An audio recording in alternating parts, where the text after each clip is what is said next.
ஒரு சாதாரண முருங்கை மரம் ஒரு குடும்பத்தின் அடையாளமாக மாற முடியுமா? அது வீழ்ந்த பிறகும் எப்படி ஒரு புதிய நம்பிக்கையை விதைத்தது? வாழ்வின் ரகசியத்தை சொல்லும் பிரபஞ்சனின் பிரம்மம் கதைக்குள் செல்வம் வாருங்கள். நாங்கள் அந்த புதிய வீட்டுக்குள் காலடி எடுத்து வைத்த போது ஒரு கனவின் தொடக்கமாக இருந்தது. வாசலில் இருந்த அந்த 4 வேட்டி விரித்தது போன்ற காலியான நிலம் எங்களை வரவேற்றது.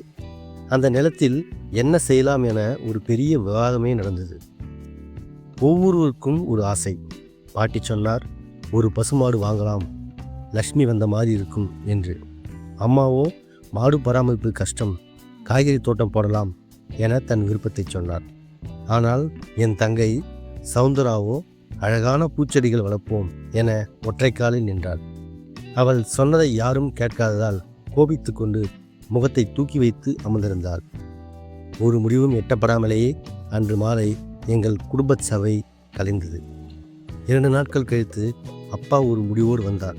முருங்கை மரம் நடுவோம் என்றார். முருங்கை உடலுக்கு தெம்பு, நிழல் தரும், சுவரை தகர்க்காது என அதன் பலன்களை அடுக்கினார். அப்பாவின் நண்பர் மகன் ஒரு செழிப்பான முருங்கை கிளையை அப்பாவிடம் கொண்டு வந்து கொடுத்திருந்தான். அப்பா ஆர்வத்துடன் நிலத்தின் நடுப்பகுதியில் குழியை தோண்ட தொடங்கிவிட்டார். அந்த முருங்கை கொம்பை அப்பா நட்டு வைக்க அம்மா பக்தி பூர்வமாக தண்ணீர் ஊற்றினார். நட்ட அந்த சிறு கிளையை சுற்றி அனைவரும் ஒரு நிமிடம் மௌனமாக நின்று பார்த்தோம். நாங்கள் அனைவரும் அதை மறந்தே விட்டோம். நாட்கள் உருண்டோடின. அந்த மரம் நட்டதை மறந்ததால் அது வளர ஆரம்பித்தது.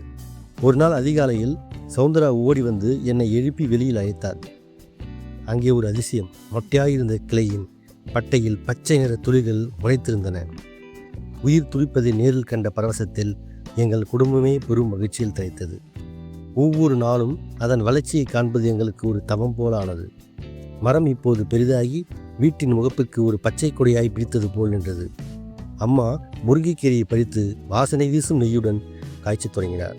அந்த ருசியான மதிய உணவை நாங்கள் ஒருபோதும் மறக்க முடியாது. வீடே மணத்தது. நான் வேலைக்கு கிளம்பும் போது மரம் அசைந்து எனக்கு வழி அனுப்புவது போல் இருக்கும். சவுந்தரா அடிக்கடி அதன் குளிர்ந்த நிழல்தான் அமர்ந்து புத்தகங்களை படிக்கிறார். ஊர் பெண்கள் முருங்கைக்காய் வாங்க எங்களிடம் வரத் தொடங்கினார்கள். மரம் உறவுகளை வளர்த்தது. இந்த மரம் வந்த பிறகுதான் அம்மாவுக்கு ஊரில் நிறைய புதிய தோழிகள் கிடைத்தார்கள். மரம் பூத்து குலுங்கியது. எங்கும் வெண்மை நிற பூக்கள், தேனீக்களின் ரீங்காரம், பறவைகளின் கீதமும் தான். காலையில் பறவைகளின் சங்கீதம் கேட்டுத்தான் நான் எப்போதும் கண்விழிப்பேன். மரம் ஒரு தாத்தாவைப் போல பேர குழந்தைகளான பறவைகளை தாங்கி நின்றது. எங்கள் வீட்டு சமையலில் முருங்கைக்காய் சாம்பார் இப்போது பிரிக்க முடியாத இடம் பெற்றது. ஆனால் ஒரு நாள் மாலை வானம் கருத்தது. ஒரு பெரும் புயலுக்கான அறிகுறி சேர்ந்தது. பலத்த காற்றுடன் அடைமழை பெய்தது. பயத்துடன் ஜன்னல் வழியாக மரத்தை பார்த்தோம். திடீரென ஒரு பெரும் ஓசை. எங்கள் மரம் வேரோடு சாய்ந்து மண்ணில் விழுந்தது. மழையில் நனைந்தபடி அந்த விழுந்த மரத்தை பார்த்து நாங்கள் அனைவரும் அழுதுவிட்டோம்.